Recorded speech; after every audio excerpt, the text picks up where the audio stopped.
What's up, y'all? This your boy Super Sean coming back with another Tekken 8 gameplay video. And this time around, we're going to be reviewing one of the most strangest, weirdest, comical characters in the game. One of my personal favorites, the Master of Salmon, meet Kuma. So a little bit of a background for Kuma. So the word Kuma literally means bear in Japanese.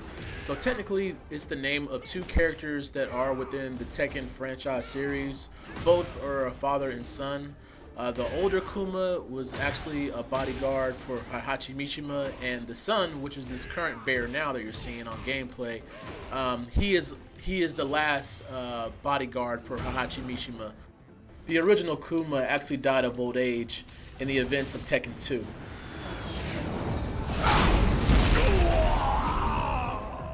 So like I stated, this is technically Kuma 2, which is the son of the original bear.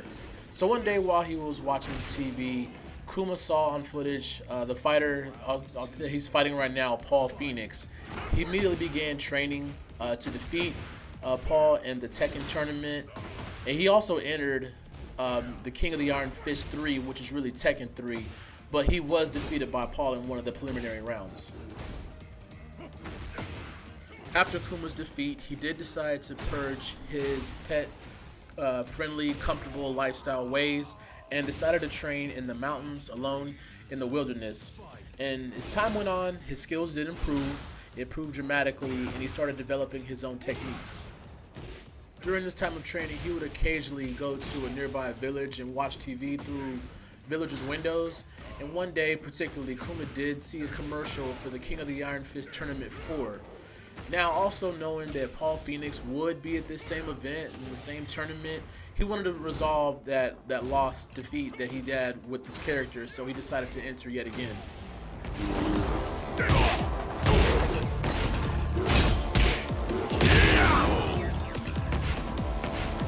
Round 4. Fight. During the event of the King of the Iron Fist Tournament 4, Kuma actually was successful in defeating Paul Phoenix, but his happiness was short-lived once he actually caught wind and found out that his master, Heihachi Mishima, had died. He did grieve for his master for a while, but he also had learned that the Mishima Zaibatsu, which technically is a business conglomerate for the Mishima family, little bit of business, little bit of military controlling well, that particular entity was actually in chaos. So Kuma's goal was to resurrect the Mishima Zaibatsu. Now, once at the headquarters of the Mishima Zaibatsu, he was actually thrown out by security and was actually forced to go back to the wilderness in which he came from. He then decided to enter the King of the Iron Fist Tournament 5, which is Tekken 5, to take control of the Mishima Zaibatsu in that manner.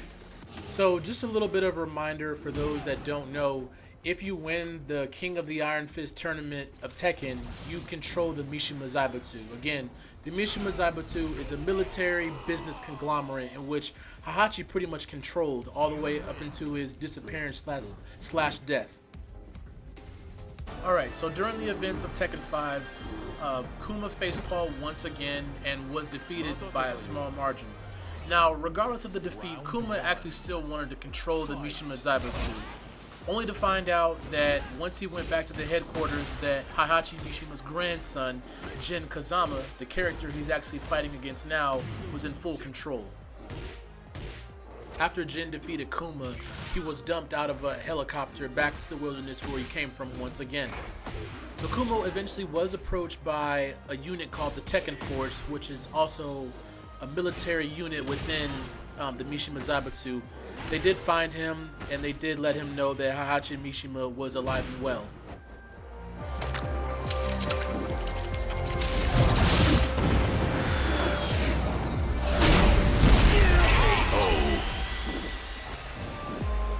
Round 2. Fight. After reuniting with his master and joining the Tekken Force, Kuma was also sent out to complete disaster relief missions around the world. Not too much time has passed since then, and it was time for Heihachi Mishima to face his son Kazuya. Kuma also believed that once Heihachi left, that his master would still be alive and still return to him one day. Round 3. After learning that G-Corp, which is Kazuya Mishima's company, was gaining too much power and the upper hand against the war between the Zaibatsu, Kuma later returned to the headquarters to find out that G-Corp was too powerful for the company and had to switch it up. In one of the battles against the two giant corporations, Kuma was also able to rescue Mishima Heavy Industry elite engineers. Now, let me do a little bit of a side note. The Mishima Heavy Industries is another part of the Mishima Zaibatsu. That particular company focuses on software, robotics for the major conglomerate. This is the robotics company that was actually manufactured one of Kuma's weapons. So in the gameplay, you might have seen the fish that transforms into a missile. That's the company that creates that weapon. Kuma later entered the King of the Iron Fist Tournament 8 and won the Southeast Asia preliminary rounds. As he progressed through the tournament, the next stage was at the Colosseum in Italy, which is the current stage of this gameplay. So as I'm sitting here making this video, I'm really asking myself, would you really fight a bear? Y'all go ahead and leave a comment in the comment section and tell me what y'all think. He later was also in a battle against Kazuya's G Corporation forces. So also during that battle, Kuma saw an opportunity to really get back at Paul Phoenix. That is tied into the story of Tekken 8. Again, I am going to make another video in regards to Tekken 8 story mode. I really think it's the most robust story mode that the franchise has seen yet. So I will be making a video for the Tekken 8 story mode at a later date. And as always, family and friends, I really do appreciate y'all stopping by. Continue to like, share, and subscribe on our page. Continue to check out our Black Guys Game website for your latest gaming news and content.